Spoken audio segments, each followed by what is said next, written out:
Hello and welcome to the Unpatched Conversations, where we have honest discussions at the crossroads of leadership, technology, and culture. We are joined by innovators, decision makers, and leaders who share with us what it really takes to lead securely in a digital first world. Our today's guest is Sheeba Sultan Hasnain, who has been at the heart of digital transformation, not just as a tech leader, but as a voice for ethical innovation and inclusive leadership. From driving AI strategies to championing women-led storytelling, her work connects systems, people, and purpose. Welcome, Sheeba. Great to have you here. Thank you so much, Bilal, for great introduction. I really value your words, and ethical technology is the core for nowadays, for present era. So let's get started today. Yeah. So let me start with one of the core things that revolves around all of these things: leadership, technology, which is risk. When do you think digital risk went beyond systems and into decisions, culture, and even values? Yeah, when the wind of change blow, some build walls, others build windmills. That proverb goes with me exactly. I have got this realization in 2016 where I was working on a multi-regional digital transformation project, and we have found that technology was fine. And firewall, endpoint protection, everything was okay, but leadership was still reluctant to adopt the system. The reason was data sovereignty, and that hit me a lot. The reason is that was not a technical issue, that was a trust issue. After 2020, we are well known that remote access, AI ethics, these have been the part of our discussion on board meetings. Yeah. So the thing is, you can see the visible shift nowadays. That was the point of time in 2016 when I really realized that risk is everywhere. And it has already started because we were trying to migrate on cloud, private cloud, and public cloud, and hybrid cloud. So that's how my thought these things happened. All right. You mentioned about transformation projects, and I'm sure you have led some very huge and diversified digital transformation projects in the past. How did you manage to drive innovation, especially in systems which are built for stability and where change isn't easy or change isn't as fast as in some other industries? Yeah, actually, to my mind, we can't steer a ship that is anchored, and even we can't sail it if it is not having a compass. Same paradox happened with digital transformation. Being me as a digital transformation officer, I realized that innovation is not about the adopting technology. It's all about creating trust. So when I went in, I was not a disruptor. My mindset was not like a disruptor. My mindset was to make the bridge between technology and the business. And that's how I started working on it. We had a very huge digital transformation project where instead of full automation, we preferred that decision augmentation. What is decision augmentation means?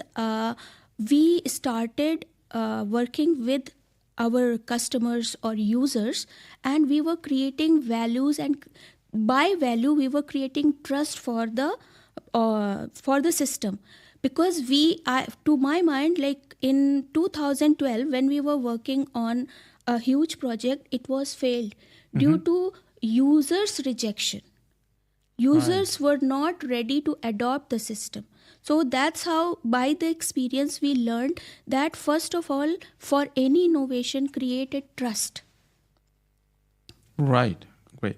So that is a slightly different approach to how generally such kind of projects are led.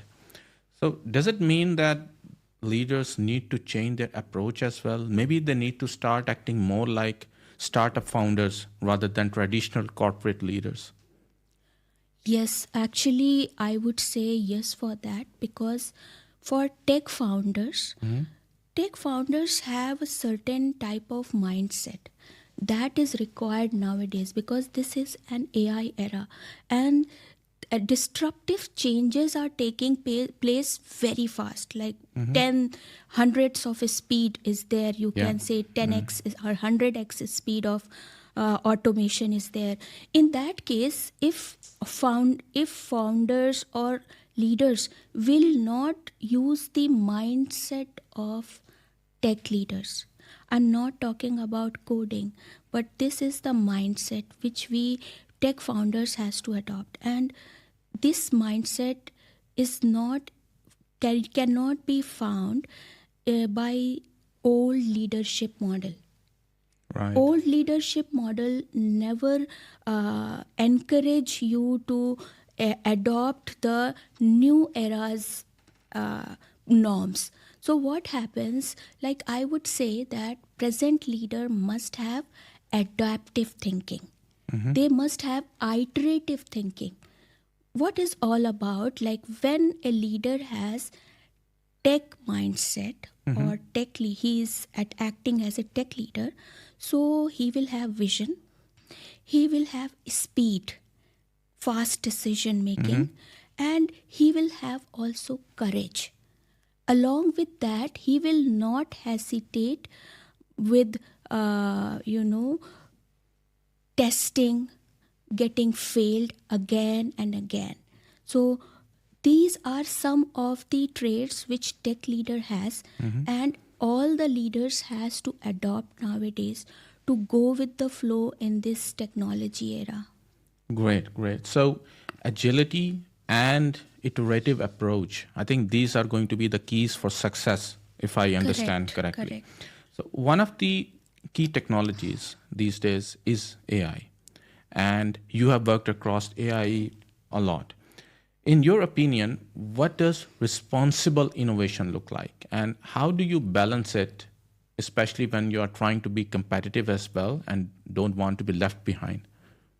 Yeah, responsible innovation means embedding ethics in the innovation life cycle from the scratch, means from design phase to the development and even for the implementation. Right.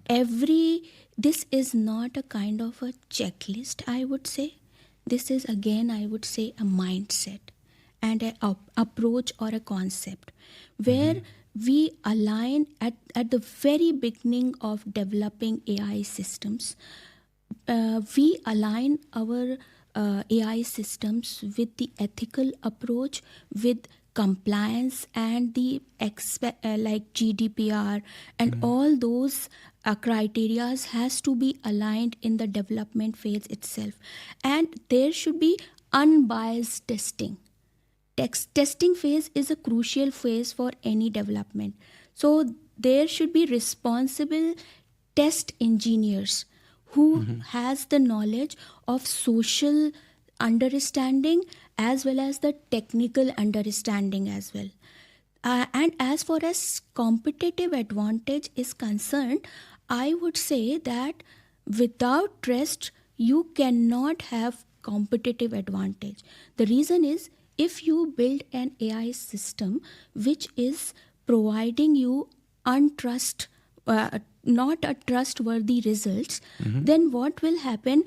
Initially, people will start using it, then they will negate. So that is also a part of competitive advantage, to embed ethics from the very initial life cycle of any kind of development or implementation. Right. So do we have enough resources who understand how and why this is important to embed right from the start? Or is this something where a lot of work needs to be done to ensure that people who are building those systems, those are capable and those are ready to do this? Yeah, actually, here again, I would say this is a leadership responsibility. Of course, there are capable, skilled developers, but they must have a proper training and understanding about the whole scenario and the output also. Then only we can run it in a right way and in more ethical way for better competitive advantages. Right, right, right. Now, you have been a very strong advocate for women in AI. What do you think are the risks if we continue to build innovation systems with this representation gap? Yeah, actually, if we will continue to build these kind of systems with a present representation gap which we have, it will broaden the gap in future. Right. Like you are making AI tools today with the present gap in the societies in respect to women, in respect to other minorities, then you will bring up the tools which are stereotype tools. And again, people will not like it and they will not use it. So there will be again a trust issue if this kind of implementation will take place. So again, this is again a responsibility that whatever gap presently we have in our society, when we are building a very such kind of systems, not for a majority, not neither for minority, this system should be for public. So public systems, when you are creating, it has to fill the present gap. Then only we will be able to have a better future with us. Understood. You mentioned trust quite a bit. So, in addition to trust, empathy and storytelling, they also play a very crucial role, especially when you are talking about AI driven challenges. What is their role and why are these important? Actually, I would say leadership is not about taking charge. It's about taking care of the people you are in charge. So, actually, I would say that empathy is the way where we can reduce the gap and and we will dissolve the fear. We will dissolve the resistance. Because if leaders are more empathetic today, along with creating trust, so from where will that trust come? With the behavior of and the mindset of leaders. When leaders are behaving empathetically enough to create a trust among their employees, that's where the whole power lies. So, first of all, you talk about empathy. Empathy in future leadership, empathy should be the core because AI is gonna handle so many other tasks. So, human centric behavior is very important, which we should not forget. Second thing you spoke about, you talked about storytelling. Yeah. I am an author. I have written 2 books, Thankfulness, the Art, Women Empowering Women. These are storytelling. And I know very well that storytelling connects vision to the values. So Right. the AI system should be based on, their algorithms must be based on real life storytelling and our previous histories and stories. Then the AI will be able to give us the correct answers for our questions. If that will not be there, there will be, if we will use such kind of thoughts and scenarios, then only AI tools will be able to provide us more inclusive, sustainable, and more collaborative tools. Right. So, when we are talking about technologies and AI, it's also important to ensure that these technologies are safe as well, Correct. right? So when you're building smart infrastructures, which include these technologies and AI as well, how do you embed security, like right in the design itself? Okay, security, to my mind, security is not a product, it is a process. It cannot be treated as a speed blocker, it is a steering wheel. Right. So I would say that our security must be embedded in the culture of the organization, where uh, where every employee must first, before taking any action, they also think about the security. And I would say that there was a project, and smart mobility project, and there we were tracking the real time movement of the vehicles in the city. Along with that, uh, citizens movement, and there were payment modules also. Right. And all those things were very critical for an organization, and we have found that there was some launching time was already announced, but our security team has suggested that there are still some vulnerabilities we can find, and that has to be corrected. So our leadership team came in the picture, and they have asked the right questions in a right way, and that's how we stopped the system for 3-4 weeks, and that's how we manage the future problems or future threats for the organization. So sometimes we don't take nowadays security much valuable, but I would say that security is the core for whole automation, and we have to take it very serious. Got it. Understood. So in such kind of projects, even security still takes the priority. If the system is not ready from the security perspective, then it shouldn't be released to public, Correct. right? But in order to lead such kind of projects, or in order to be a leader where a lot of focus needs to be on security, do you need to be a cybersecurity person, or can you lead even without being one? Yeah, actually, the thing is, for being a cyber security leader, of course, in an organization, we cannot find very, very deep understanding leaders in this area. However, they are the leaders. We don't expect them to write codes, but we expect them to align strategy, business, and accountability.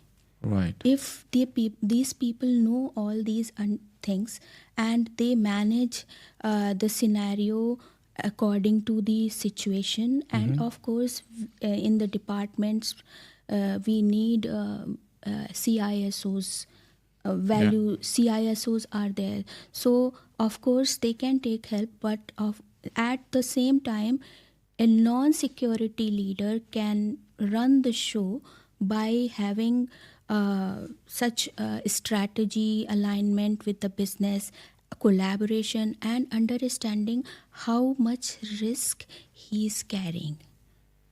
Right. So would it be right to say that being a cybersecurity leader, it's more about governance and less about technology itself? Yeah, actually, I would say technology is a tool, and it is changing very fast. But governance is something which has to be aligned in a most effective way in any organizations, because governance is the core to run any type of technology.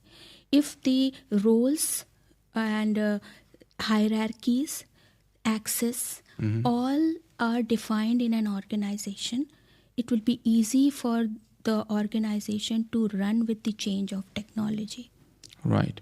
One thing I picked up in your conversation, whether it was about digital risk or whether it was about embedding security into design, is the culture itself. Correct. Yeah. So how do you build such a culture? For example, if you had to design a security culture training, which is specifically for non-IT leaders, how would you start? I would start with the mindset. Okay. And how would I create that mindset? I know that these are non-tech leaders, and we are designing program for them. So we will talk about their interest. Right. Okay, we will not start our training by very hi-fi tech jargons, so that people will go from the meeting. The important thing is we have to talk about their business. Like if we are giving training, such as cybersecurity training for the HR, then we will talk about roles. We will give them case studies, scenarios. What happened when in some other organization HR was not aware about certain types of risk in the system. So that would be more interested for them. And of course, we will later, in the later part of the training, when they will have better understanding about security, we may introduce some more important and keywords for cybersecurity. Right. So people will be aware about those keywords. Who's responsible for ensuring that such trainings exist and they are implemented in an effective manner? Of course, leaders in an organization and even in the governance. These kind of trainings are integral part of the governance, because these are the ongoing process in an Right. organization, and it must not stop at all. And is there an effective way to measure the impact of such trainings? Yeah, of course. When you have given training to people and you will see that the previous mistakes are not being repeated, then of course you can get the feedbacks from users time to time about their knowledge and about their behavior. And they will not, I would say that after a training, I have seen myself that people stop clicking phished emails, such emails which Right. are giving some malicious intentions. So that is very effective, by the way. Right. So there are certain ways within the organization Correct. as well where they track a specific KPIs or parameters which define how successful the training has Correct. been. Even in Microsoft Defender, it is directly on our browser, and every time it is checking, so we can get reports directly. One of the primary things that we have been discussing so far, whether it's digital risk, whether it's culture, whether it's training, is leadership. It's at the core of it. It defines how you build strategies, it defines how you implement programs, and it also defines how you overall approach both risk, innovation, and security. How has your experience been leading as a woman? Are there certain expectations which are associated to you? Do people expect you to lead in a certain way? Yeah, actually, to me, I want to be myself, and I don't want to be a leader who is mimicking other leaders. Right. So my you can say competitive advantage or my strength is my difference from others. It's my behavioral or mindset difference from others. So I want to portray clearly to my people that what message I am telling it to them, it must be clearly conveyed. That is the only aim from my side. Even I am in alone woman in a boardroom or with multiple women, my behavior is always same. Right.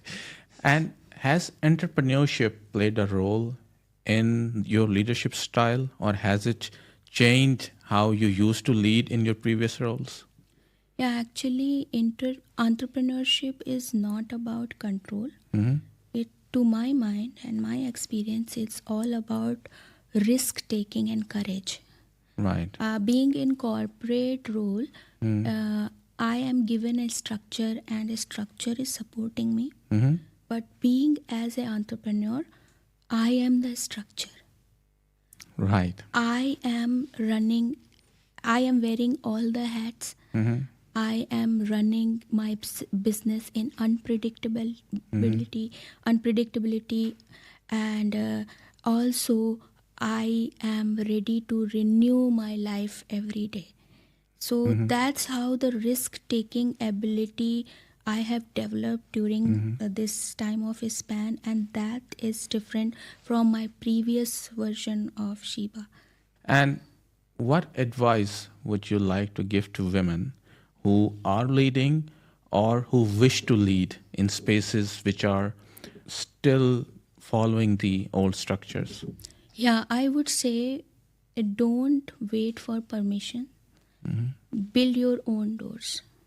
But because some systems are based on the old structure, as you suggested, but you have the right to recreate it.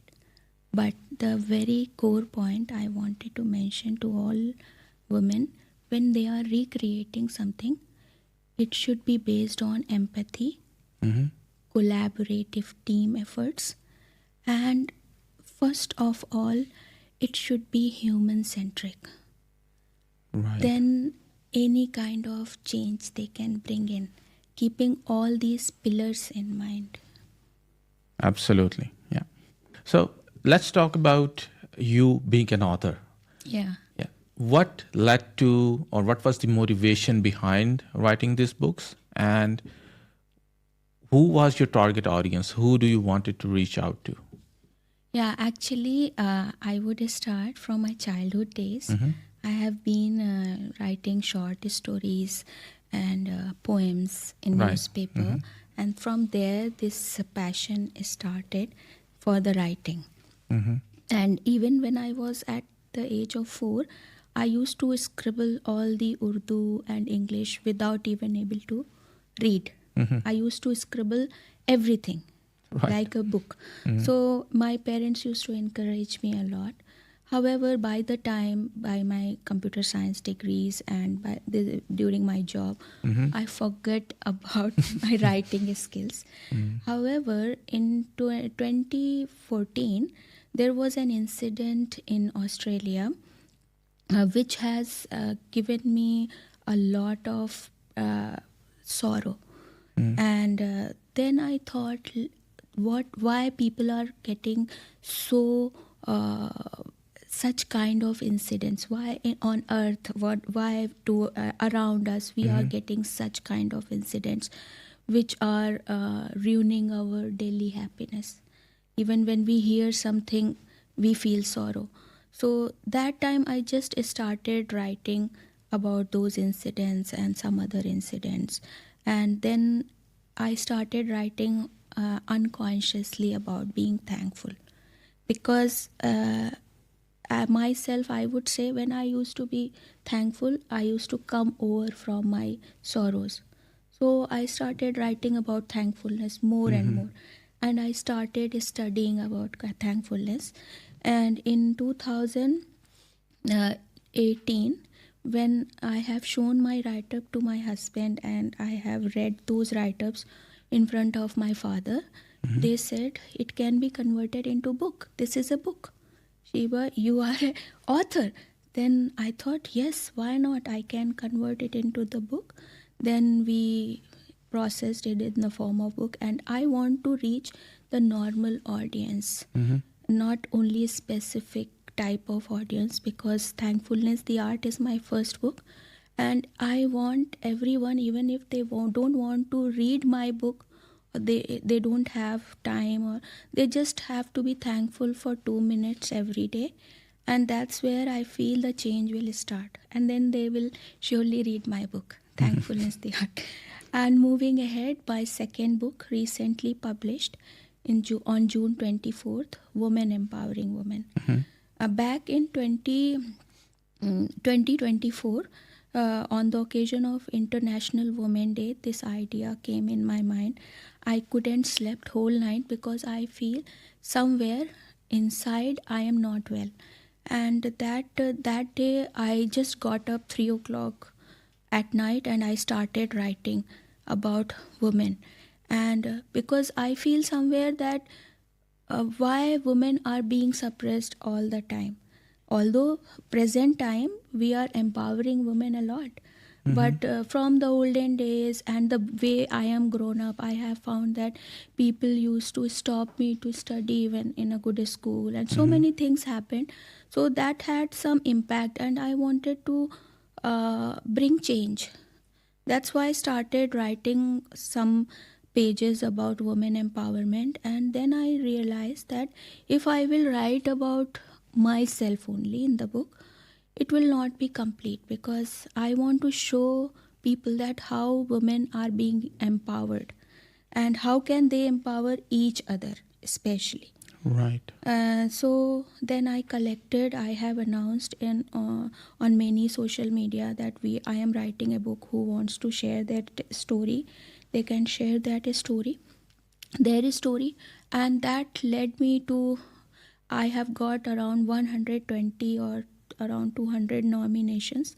Out of that, I have selected 25 people worldwide. These ladies, I find their profiles are extraordinary. They struggled a lot to reach to the certain level of their success, and those stories are there. And the core aim for these stories is to show people that women must empower each other first, and women are the core of society. So if women will start empowering women, what will happen? Men will also start empowering women. This is all the loop, and we all are connected with each other. So to have a better and happy society, we should encourage each other. Especially women must encourage women. So both of the book which I have written, either it is Thankfulness the Art or Women Empowering Women, I led it because I have 24 other co-authors, so I am the lead for this book. So I would say my aim is to reach normal audience, where I want to spread a common, very simple message that support each other and be thankful. Right. That's very, let's say, an amazing purpose. And Thank you. I'm really wishing you a lot of success in this as well. While going through this process, how did it impact your work life? How you led, how you built your team? How was the impact while going through this whole process and after listening to all of these stories from other women? Yeah, actually, I found that I am not the single person. I was always thinking that I didn't get much support from society or from this. I was always somewhere unthankful, I can say. Okay, but that is normal, because when you are not supported much, you have somewhere in your heart that you would have been supported in a better way. But when I have read all those 25 stories, I found that your struggle is the core for your success. And I really realized that yes, you have to be thankful, but if you will not have a struggle in your life, you cannot achieve better place. So if you are getting struggles, say thanks to God. And thanks to those people also who are giving you struggles. Because of their struggle, I am more enlightened. Right. I am trying to overcome those struggles every day. So like I found like this person is stopping me. No, use other way to do this. That the same stories I have found in their life also. Like they wanted to do something but people stopped. They had something but something happened. But they were overcoming. The common thing in all 25 ladies, they had a lot of struggles, but every time they had a struggle, they overcome and they were more enlightened. So that is the core, I feel. Being enlightened is very important. Learn from each and every mistake of yours, and that's where you will be enlightened. Thank you so much for sharing your story and your thoughts and how you collected all of these insights and all of these beautiful stories from all others as well and managed to publish it and present it in a way that it can reach a lot more people and benefit them as well. Keep watching Unpatched Conversations for more conversations like this and more insights like this. Thank you.